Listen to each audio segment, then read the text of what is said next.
La guerre 14-18, les Allemands et les Anglais étaient prêts avec des unités cynophiles qui étaient opérationnelles.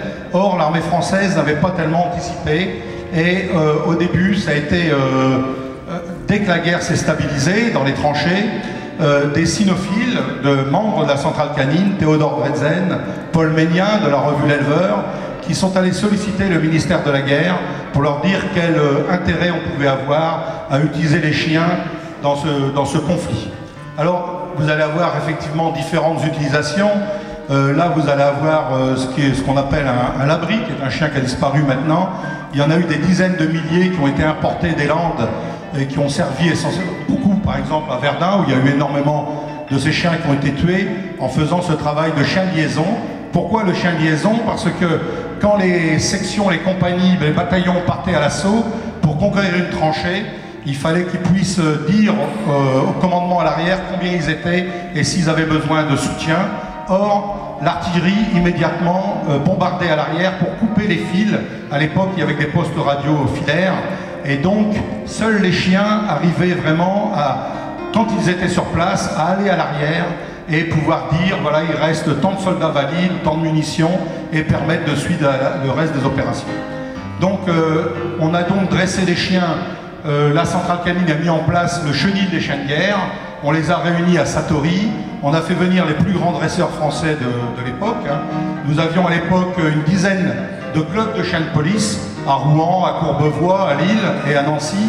Et tous ces dresseurs ont commencé à entraîner les chiens sur les différentes spécialisations. Nous avons eu différents types de chiens. Tous nos chiens de berger, Picard, les Pyrénées, des chiens bouviers qui viennent du Nord. Là, vous avez des chiens nordiques. Ce sont les Canadiens et les Américains qui nous ont envoyé des chiens de traîneau. Ces chiens ont surtout servi dans les Vosges, parce que nous avions sur le front des Vosges le problème d'amener des munitions. Ils ont beaucoup servi pour amener les mitrailleuses, pour amener les munitions sur les contreforts des Vosges. Nous avions également nos montagnes des Pyrénées, qui étaient ce qu'on appelle les patous, qui servaient également, mais comme chiens de bas, pour porter. Tous ces chiens ont permis de sauver énormément de vies humaines parce qu'ils étaient particulièrement exposés. Vous avez là, par exemple, les premières épreuves filmées de travail dit de chiens de police, qui sera repris ensuite dans l'administration. Vous avez eu également dans ces chiens l'utilisation énorme de chiens qui servaient pour la dératisation. C'est un vrai problème sanitaire et les rats amènent le typhus.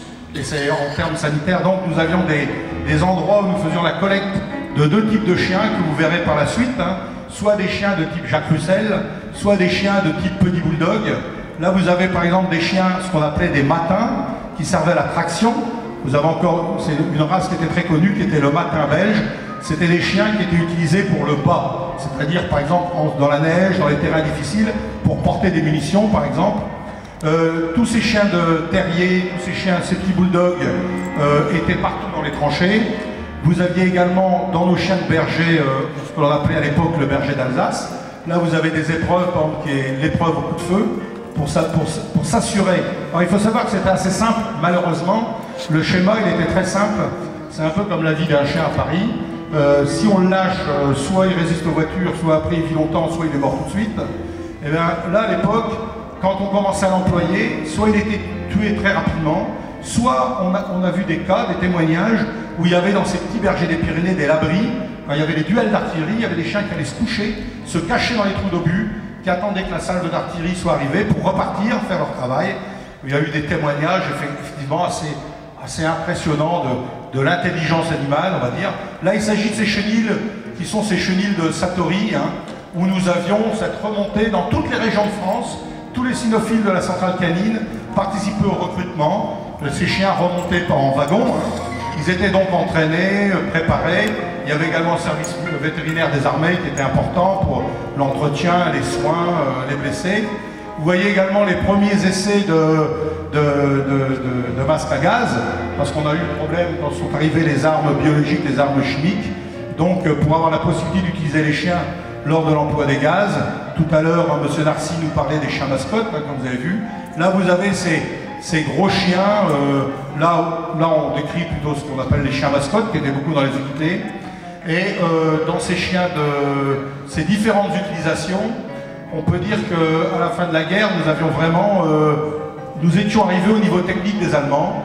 Il faut savoir qu'en Allemagne, dès les années 1900, la création du berger allemand, du Rottweiler, du Doberman, du Boxer, c'était un soutien et un élevage structuré et organisé pour fournir l'armée en chien de guerre. Là, vous voyez ces chiens ratiers de type Jacques Roussel, que vous pouvez les voir se promener dans Paris.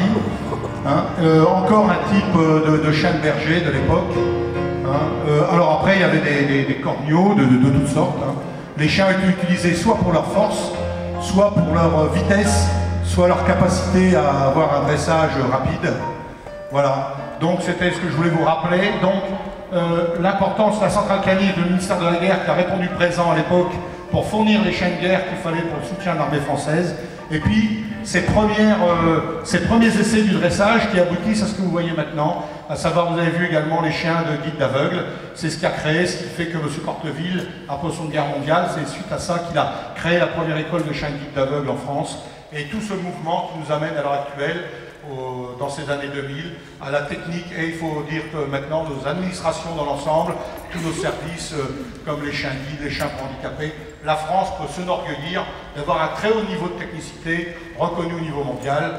Et bien sûr, la centrale canine, dans son rôle de sélection du chien de race, son rôle du développement des techniques pour utiliser le chien au service de l'homme, eh bien, vous avez au travers de voir ce qui s'est passé en 100 ans. Voilà ce qui s'est passé. Voilà, je vous remercie. Bravo. Merci André. Je vous engage sur TF1 pour faire les commentaires des commémorations du centenaire. Il faut des chiens. Comment? Il faut des chiens. Non, pas que pour les chiens, non, non, non.